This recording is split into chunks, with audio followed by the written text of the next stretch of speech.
こんにちは。波書道日本語レッスンのナミです。今日の動画は Q&A 動画パート2になります。この Q&A 動画を撮影したら全部で30分くらいになったので、パート1とパート2で動画を分けました。このパート2では皆さんからいただいた質問のうち、日本語勉強に関する質問を中心にお答えしました。これから日本語勉強をしたい方や、もっと日本語が上手になりたい方は、ぜひこの動画を見てみてください。では、行ってみましょう。先生が幼かった頃、漢字をどのように勉強したのか、その実体験が知りたいです。それに漢字を覚える時のコツがあれば教えていただけますか？はい、そうですね。私が漢字を勉強したのは小学1年生からです。はい、小学1年生から日本の学校で漢字勉強が始まります。で、漢字の勉強は高校3年生まで、続けたので、12年間、そうですね、12年間漢字を勉強しました。今の学校の漢字教育は私はわからないですけど、私が子供の時は漢字練習帳に同じ漢字を何十回も書いて練習をしました。はい、私は他の人より漢字を読んだり書いたりするのが得意でした。どうしてかというと、私は子供の時書道を習っていました。書道は日本の、伝統文化の一つですね。はい、この書道では同じ漢字を、何回も書きます、何回も何回も書いて先生に直してもらって、でまた書いてをずっと繰り返していました。なので、漢字を書いたり読んだり、する機会が他の人よりも多かったです。はい、あと漢字検定という試験があって、それを受験していました。はい、なのでとにかくたくさん書いて読んで練習をしていたので、他の人よりも少しだけ得意だったと思います。で、漢字を覚える時のコツですね。これはやっぱり、漢字をグループで分けて覚えた方が比較的たくさんの漢字を覚えることができます。例えばそうですね、木という漢字があったら、木、林、森で一つのグループという感じで、もうグループごとに覚えていくっていうのがいいと思います。他にも絵で覚えたりするのも効果的だと思います。日本語は一つの漢字でもいろいろな読み方がありますよね。これを一つ一つ覚えていくのは大変なので、単語として覚えていった方がいいです。例えば、学ぶという漢字、これを、学校、学生、あと学ぶとか、この単語で覚えていく方が効果的です。比較的簡単に、覚えることができるので、大変ですけどね、少しずつ勉強していきましょう。あと、その書道を勉強するっていうのも漢字を覚えるのには効果的です。書道を習ったら、綺麗に、楽しく漢字を勉強することができるので、いいモチベーションを保つことができます。近々書道に関するアカウント YouTube と Instagram を作る予定なので、もし漢字や日本語を書くことに興味がある方はぜひチェックしてみてください。次は効果的な聴解の勉強方法についてアドバイスしていただけると嬉しいです。はい、また他の質問者さんから日本語の聞き取りが苦手です、聞き取れるように助けてください。はい、質問ありがとうございます。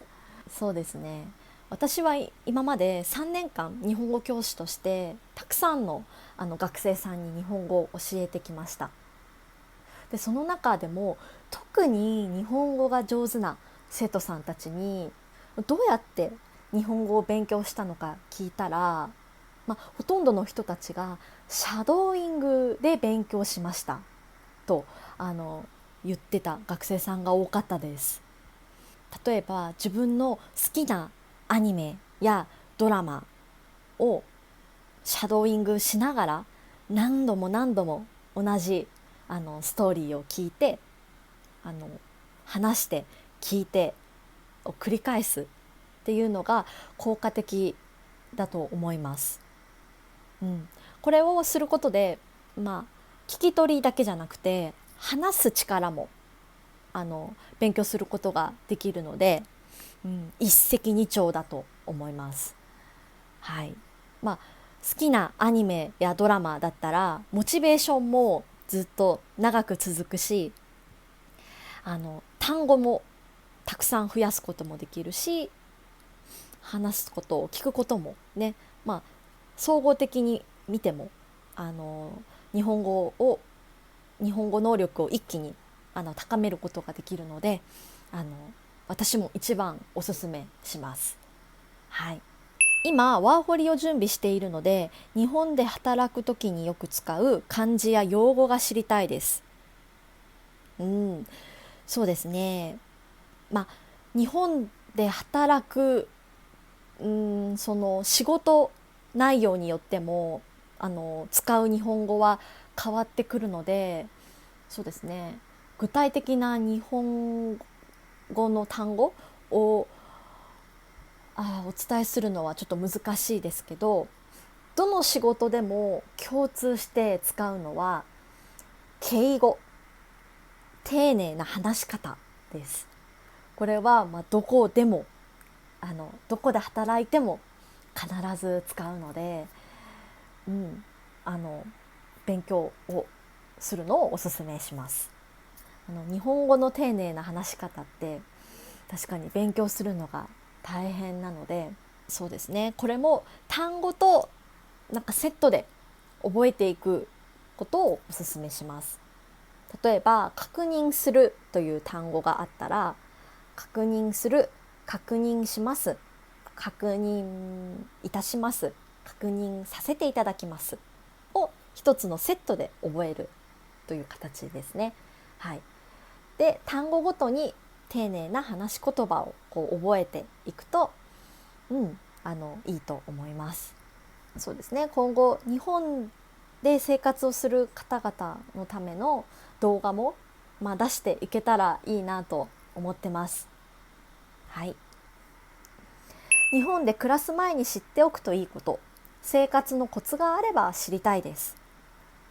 はい、そうですね、これもいろいろありますが、皆さん、ご存知のように日本では地震がたくさん起きます。はい、日本のどこに住んでも1年に何回かは地震を経験することになります。なので地震が来た時にどこに避難すればいいのか、この避難場所の確認はまずした方がいいです。あとハザードマップの確認もした方がいいです。はい、このハザードマップは近くに危険な川とか山とかがあるのかどうかを確認できる、マップです。はい、インターネットで簡単に確認ができるので、もし自分の住む場所が決まったら見といた方がいいです。はい、あとなんか自然災害が起きた時に、いつでも避難ができるように防災バッグを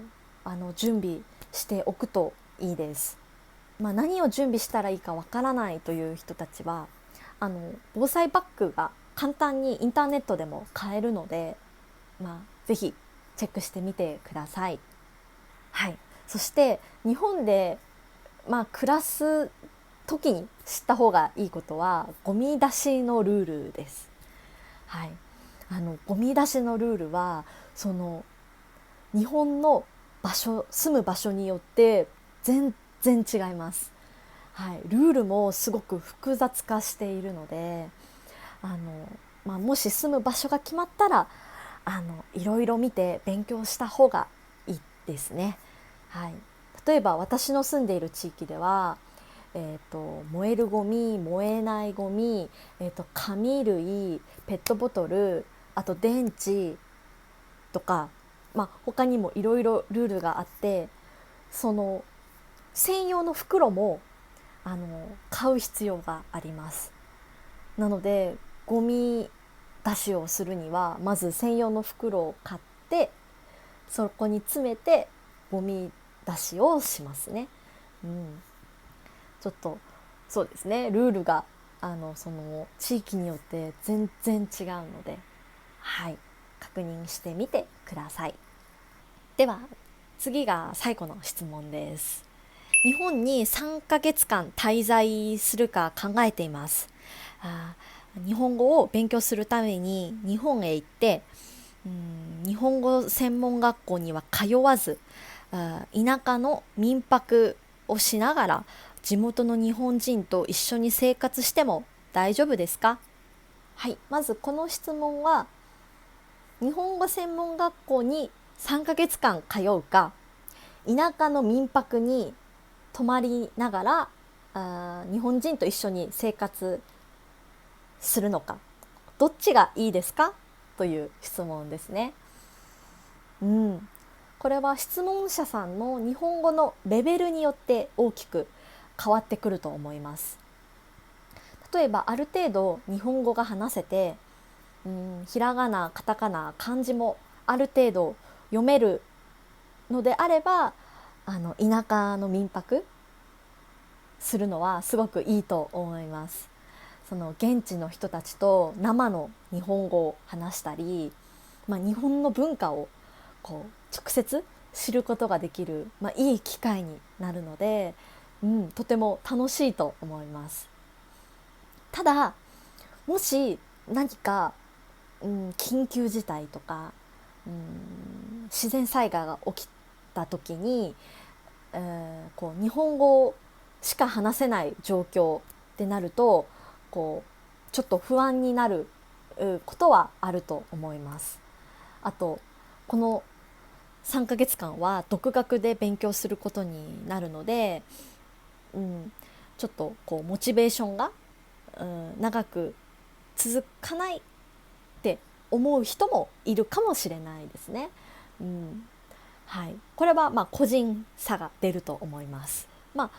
日本語専門学校に通う場合は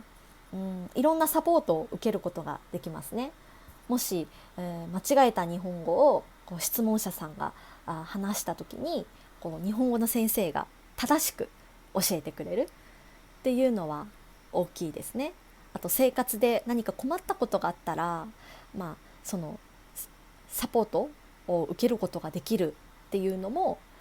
やっぱ日本語学校に通うメリットだと思います。どっちにもいいメリットがあるのでぜひ心が楽しい方を選んでみてください。応援しています。はい、Q&A 動画はここまでになります。皆さんの気になったことや質問があったらコメントで教えてください。次の動画は多分12月のトレンド動画になると思います。皆さん楽しみに待っていてください。はい、いつも見てくれて本当にありがとうございます。はい、また次の動画でお会いしましょう。じゃあね、バイバーイ。